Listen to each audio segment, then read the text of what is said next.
गठबंधन को लेकर। फिलहाल लौटती हूँ चंचल कुमार जी, सुभाषपा आपसे अलग हुई और कहीं ना कहीं जब साथ थे तो अच्छा एक सामंजस्य बैठा था, लेकिन जो भी आप लोगों के बीच में कारण रहा, पार्टियां अलग अलग हो गई। अब जब आप तीसरे मोर्चे की तैयारी कर रही हैं, क्या आपको नहीं लगता कि जो क्षेत्रीय दल हैं वो बहुत जरूरी होते हैं अगर हमें एक राज्य में चुनाव लड़ना है, तो वो भी लोकसभा का चुनाव, और वो भी भारतीय जनता पार्टी जिस वक्त सत्ता में है उससे मुकाबला करना है? तो आप लोगों की कोई चर्चाएं नहीं हुई? तो देखिए, दो चीजें हैं। अभी सुनील भाई ने बहुत अच्छी बात कही है कि जिस तरीके से भाजपा पिछड़ों दलितों की बात उठाती रही है, उनकी चर्चा करती रही है, मुझे बड़ा अच्छा लगा कि उन्होंने बहुत सही बात कही कि जो बीजेपी का जो विचारधारा अलग है, हमारा विचारधारा अलग है, ऐसा कुछ नहीं है। अगर ये अच्छा है तो अच्छा है। अगर ये सही बात अगर जो कह रहे हैं सुनील भाई, बहुत सही है। लेकिन जिस तरीके से आदरणीय ओम प्रकाश राजभर जी लालायित है बीजेपी में जाने के लिए, अभी देखते होंगे आए दिन बराबर इनके नेताओं से मिलना, इनको मिलना, उनको बिछाना, लेकिन कुछ मजबूरी है बीजेपी के नेता जिनको नहीं आने देना चाहते हैं। दूसरी चीज, दो बातें निकल के आई। अभी सुनील भाई ने बहुत अच्छा एक्सप्लेन किया और मैं इनकी बातों से 100% सहमत हूँ। इन्होंने कहा स्पष्ट कि भाई हम लोग सत्ता के लिए अगर 2017 में इनके साथ में आए थे, लेकिन हम लोगों ने जब देखा कि पिछड़ों के साथ, दलितों के साथ, और जो सामाजिक न्याय समिति की रिपोर्ट की बात करते हैं राजभर जी, और जाति जनगणना की बात की, तो इन सब किन्हीं सारे मुद्दों के ऊपर बीजेपी ने कोई गौर नहीं किया और लगातार पिछड़ों दलितों के हक के साथ खिलवाड़ कर रही है।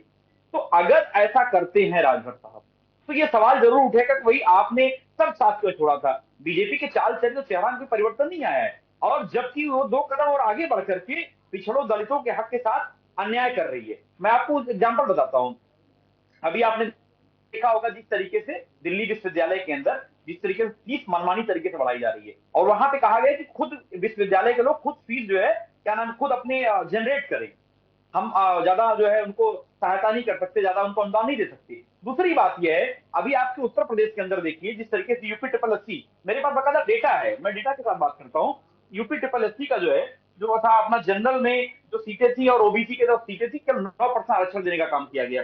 दूसरा मेरे पास डेटा है आपको दिल्ली विश्वविद्यालय के अंदर जो है एक किरोड़ीमल कॉलेज है। 25 लोगों को शॉर्ट लिस्ट किया गया इंटरव्यू के लिए, 25 के 25 जनरल जाति के थे, जनरल के थे।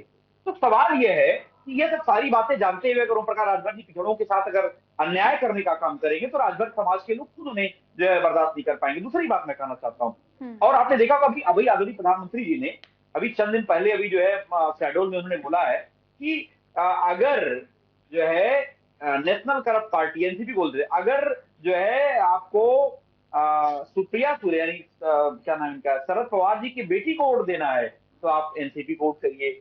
स्वर्गीय मुलायम सिंह यादव जी के बेटे को वोट देना है तो सपा को वोट करिए। इसी तरीके से बोलेंगे कि ओम प्रकाश राजभर के बेटे अरविंद और अरुण राजभर को वोट देना है तो सुभाषपा को वोट करिए। ये सब सारी बातें सुन करके और राजभर साहब जाना चाहते हैं उनके साथ। तो भाई अब उनके समाज में तो मैं मिलता रहता हूँ बराबर राजभर समाज के, हमारे बारे कभी काफी लोग करीबी मित्र भी हैं, काफी अच्छे साथी भी हैं। लेकिन जो राजभर साहब की जो क्रिया दो साल पहले थी और आज के समय में लोग उल्टा दाव पड़ रहा है।